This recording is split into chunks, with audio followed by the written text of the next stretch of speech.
Hello, my name's Elizabeth Scott, and I am a reference librarian here at the Mississippi Library Commission. And today I'm going to talk to you about Facebook management.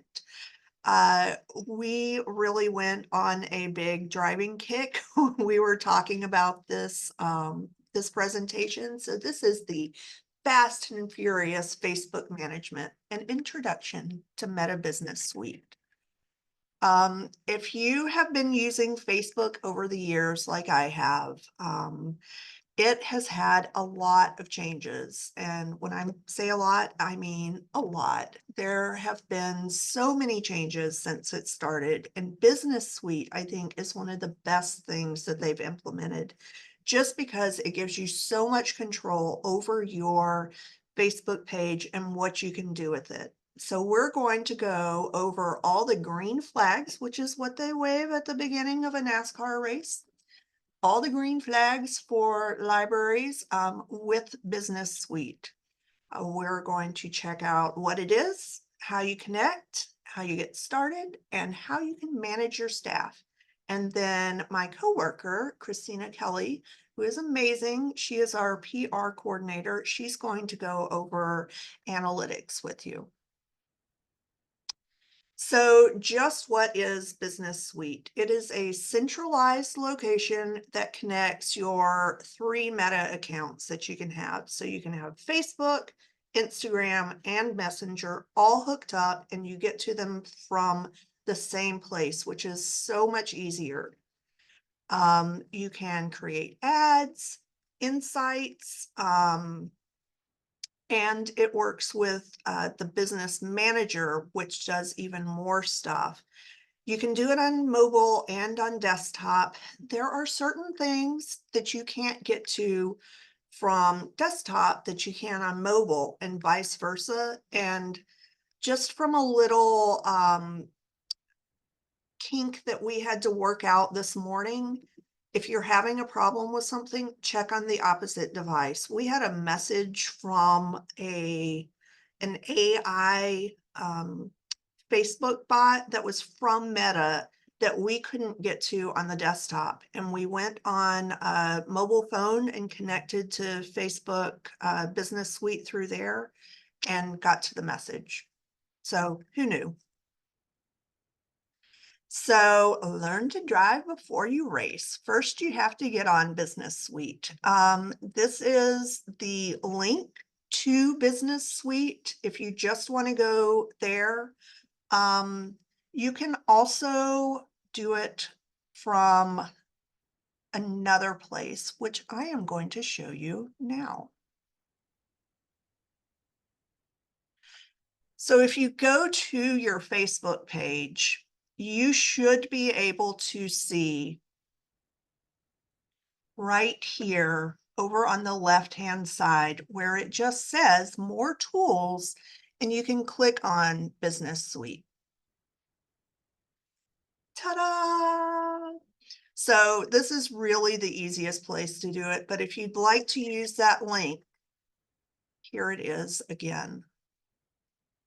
So, don't forget when you go in to add your Instagram account, but basically all you're going to do is you're going to sign in as yourself. If you haven't done this yet, sign in as yourself, go to your business page for your library, and then you're going to click the Business Suite and fill in some information, and you should be good to go. So the next thing you're going to do is cruise to Easy Street and get started with Business Suite. So here you're going to fill in your page information. You're going to fill in your message setup for when you have people send you messages on Messenger, post scheduling and story scheduling.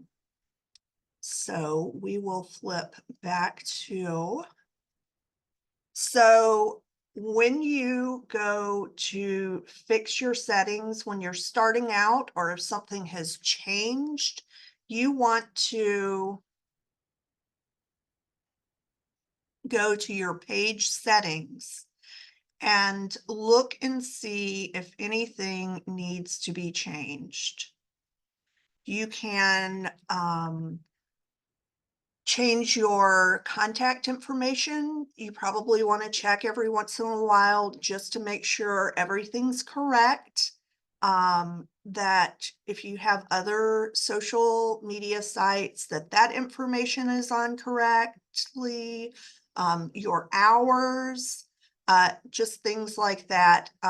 Being available and having the correct information goes such a long way to helping your patrons realize that you're there for them. So once you have all your information filled in correctly, you can go to Business Suite and you can start scheduling things, which is such a huge help. If you are a planner, and even if you're not actually, the calendar will be so much help to you. All you do is you go in and click a date, or you can click the schedule post.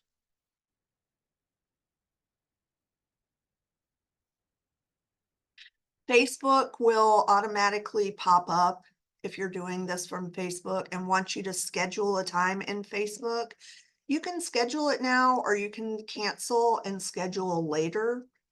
It lets you, this format lets you pick up at the top where you post to. So you can do Facebook and Instagram at once. If you want to publish to a group at the same time, you can click that box to any of your groups because it'll have all of them listed there. You can add a photo or a video. I have a sample photo that I'll click on. You can edit the photo in Meta. I usually have mine ready to go because that's the way I like to work. You can add your alt text here or on the main screen, but if you do your alt text, you can just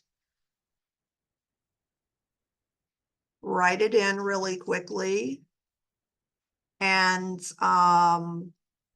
let's see, shelves of books in a library, chairs for reading. And just apply. And add your text and say something like, happy reading at your library. And then we always like to put MS Libraries, and you can put reading for a hashtag. These, especially on Instagram, but on Facebook too, will get you more views because people will come to them through, if they click on a reading hashtag, they'll come to you when you have reading, and so forth and so on. You can add other things, feelings, activities, just like a regular Facebook post if you're doing it for yourself. Location, you can add this button that will let you get messages if you see that has popped up, and so people can respond there instead of on the post itself. If you are so inclined, you can't do both at once, but you can get rid of the messages and do an A/B test and have different text. If you think that reading at your library is fun, that can be your optional, and then it will do both of them. You're going to want to pick your date to schedule. And just so that we make sure that this doesn't go up in 3 minutes, I'm going to pick August 31st. I believe it will let you schedule 3 months. No, just a month in advance. But that's quite a bit of time that you can go in add your posts and your messages, and just if you need to change something last minute or something more exciting comes along, you can take these saved posts and move them to later. So there's nothing wrong with scheduling in advance, and it saves you so much time. Facebook also shows you the active times. Uh, They say they don't know when the active times will be for August 31st. It's probably too far in advance. I usually go with a standard time when I think people will be looking at our Facebook, and that generally for us is early morning and late afternoon, maybe during lunch, and then the weekends. Um, I was going to talk about this later, but this is such a great thing for staff, these request reviews. So we're going to come back to this. And then privacy settings. I don't know why you would do this as a business page. You want everyone to see you. And so we've got everything scheduled, and then we're going to hit the actual schedule button.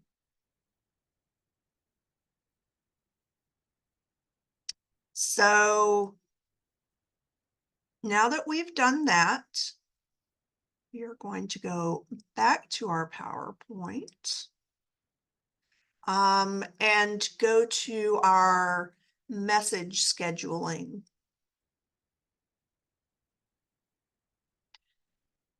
We actually have this all set up.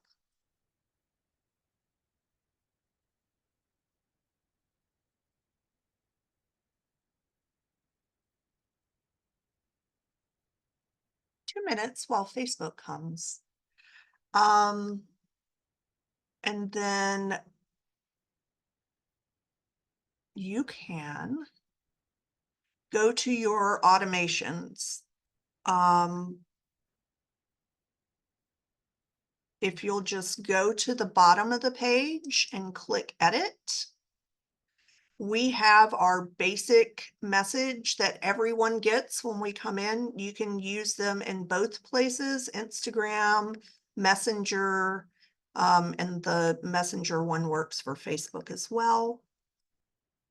And then you can pre-schedule frequently asked questions. If you always have people who are asking what time you're open, or how do I renew a book? You can put that here. And then an away message is also available. And then lastly, I said that we would talk about how to schedule a story. It is very similar to creating a post. You don't have to do the schedule at the bottom of the screen. You can do the post up here at the top as well. And oh look, we'll do the Magnolia Book Awards, the list of books that people are going to vote for. And then you can edit it here and add some stickers.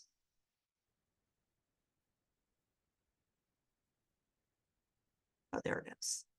We can make this a little bit smaller so people can still read things. I usually do this from my mobile phone because there are a lot more options, and I like having options. But you can add a text by just clicking in here, and you can make it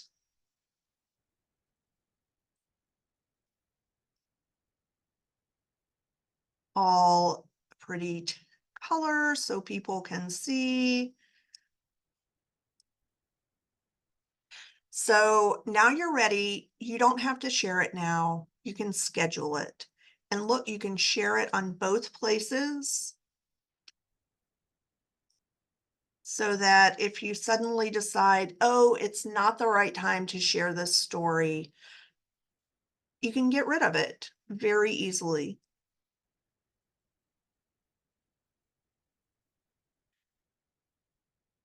So now we're going to go back to the PowerPoint and talk about managing staff, because now that Business Suite has added all of these features, you can have your staff who are over certain areas make posts about what they're doing. If you want someone who has led a program to post some pictures about that program, you can add them in your Business Suite, use the calendar to figure out which days they're going to post. And then you can click a little box on the Business Suite to have you, the manager, review their requests. It's really simple. It's a newer feature that they have, and I really like it. All right. So you remember how we shared earlier and we scheduled a post, and we went through and we scheduled the time and just scheduled without doing anything else. This time, same picture, little message.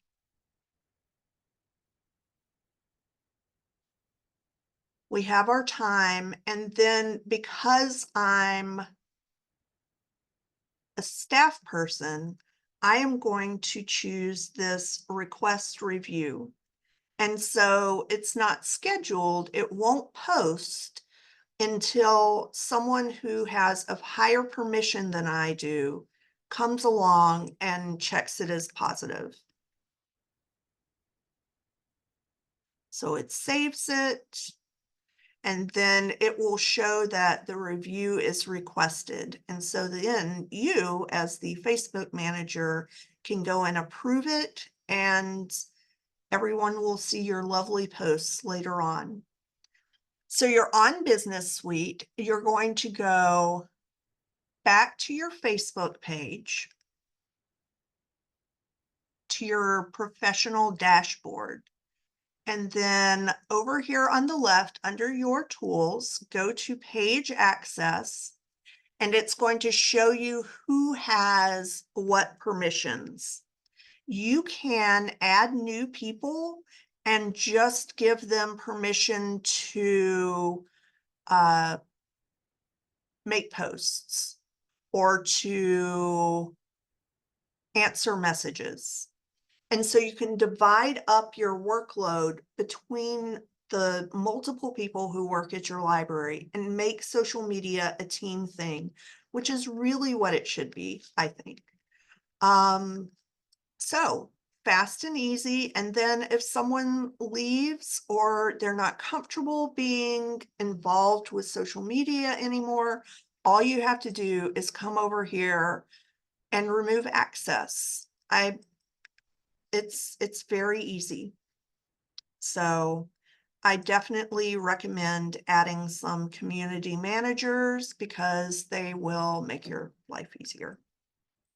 So next up, we have Christina Kelly's portion of this program. Give her a listen. She has some great ideas for analytics, and she will help you through all of your problems.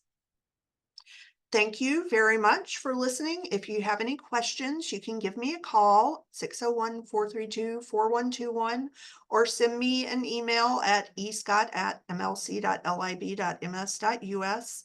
Check out our business page online for more information about the Mississippi Library Commission, and we'll see you soon. Happy reading.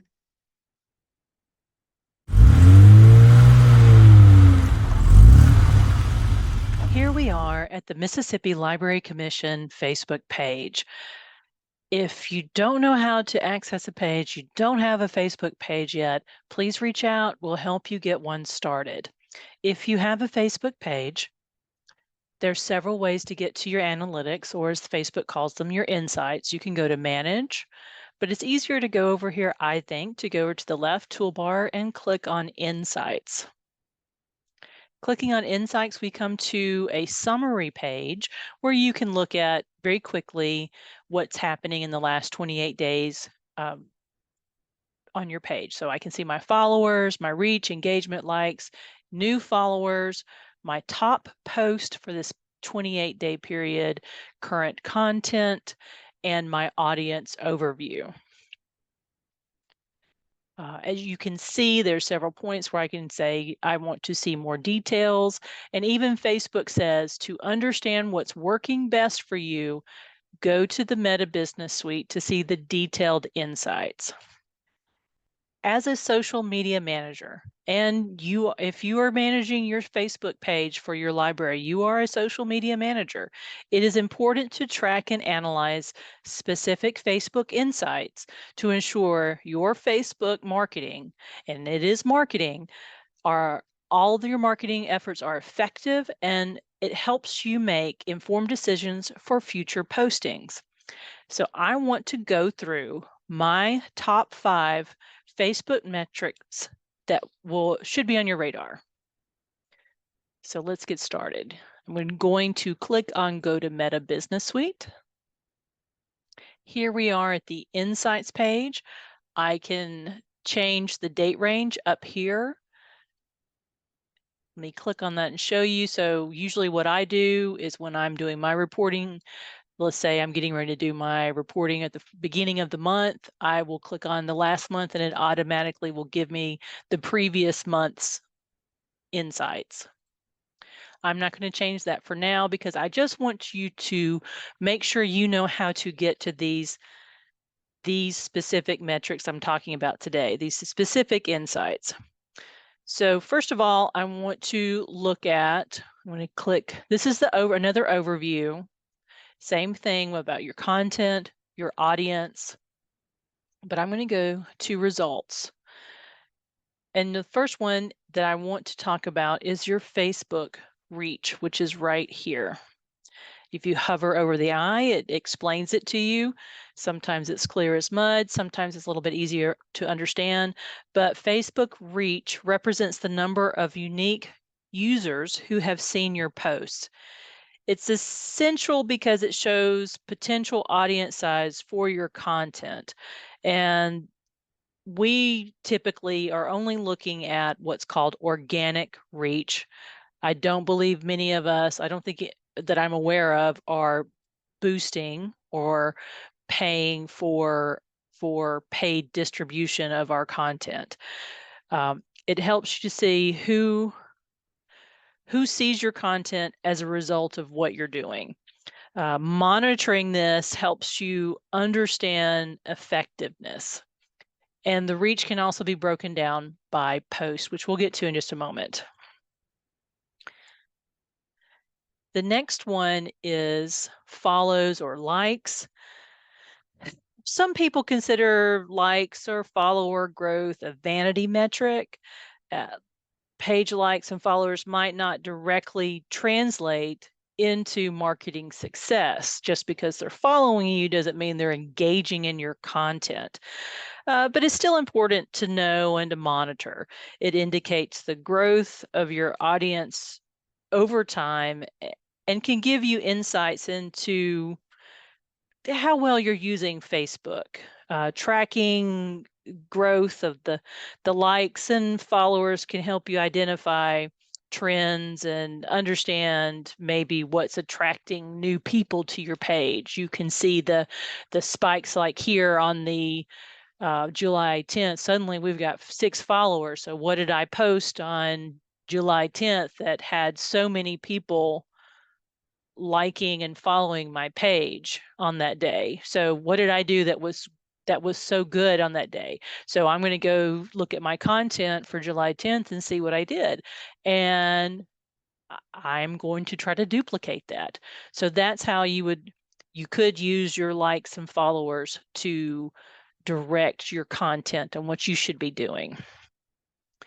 The next one, I'm going to go over here to, let me find it, is follower demographics, male versus female, your ages, where they live, their countries. I don't think that's quite as important. Perhaps you can even go back and use some of that census training to better understand who these people are in your community based on their age and where they're at.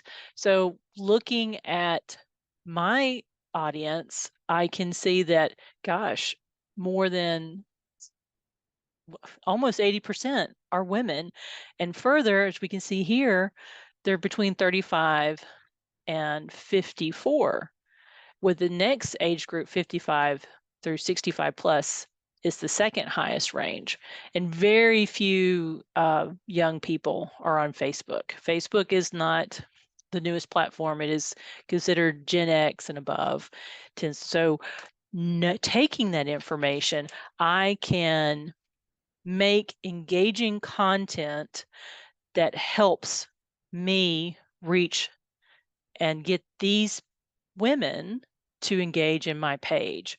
So if I look at Gen X demographics, what interests them? And they're a woman. What are my Gen X patrons interested in? What are they clicking on? And what versus, well, what would a man be more interested in? So those are things that we can use to make our content better and specific to reach these people and to get them to engage. Now, I'm saying engage over and over again because in the end, that's what we want. So, an engaged follower is someone who's actively clicking on or commenting or sharing or doing something with your content. And I've gone back to my overview to show you my number of engaged followers. It's up 100%. Another place I can go over and look at engagement is to scroll down here to content. Give it a second to load. My computer's a little slow. It's thinking. Here we go. And I'm going to scroll over and look at likes and shares. There's my reach. I want to see the number of people engaged in that content. So let's sort this. Let's start with likes and reactions. So my most comment on engaging post is this one from, let me click on it. Where's the date? Well, if you remember, it is when our library consultant, Shelley Ziegler, visited the Dixie Regional Library System. And honestly, who doesn't love a puppy dog? I think that is what made it so wonderful. We reached over 3,300 people, but I had 105 interactions. Interactions, again, are likes or reactions, saves, comments, shares. That's really what I want to know, what they're doing. I didn't have a link in this one, but I also love if I have a click through link where like visit a service we provide. I love being able to track that click through rate. And this is where you would look at it in Facebook. So let me go back.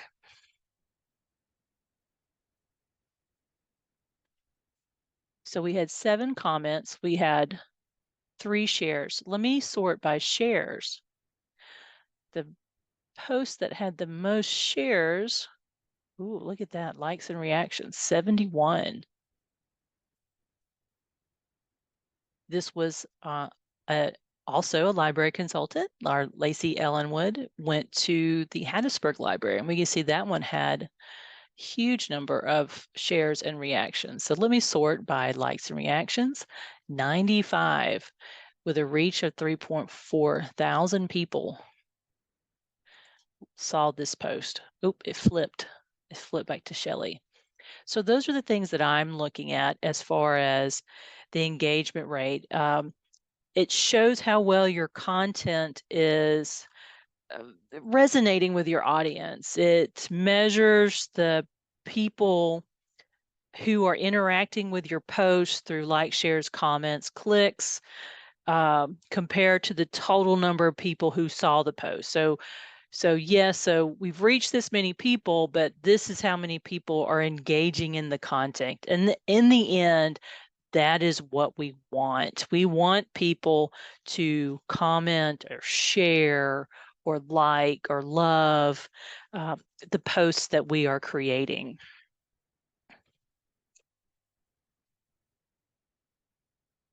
The final insight I would like to show you is on videos. And what I find interesting is audience retention.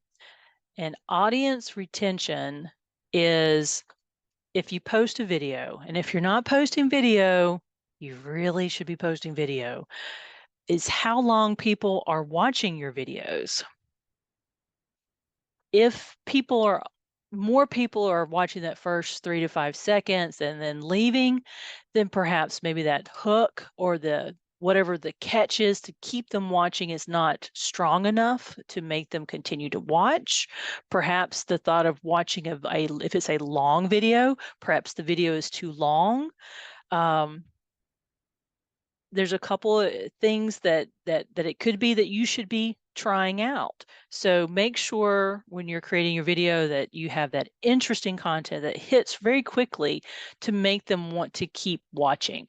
So minutes viewed and interactions. I want to show videos. Let me get to here. I went back to my overview here on the content where I'm getting 3 seconds of view time.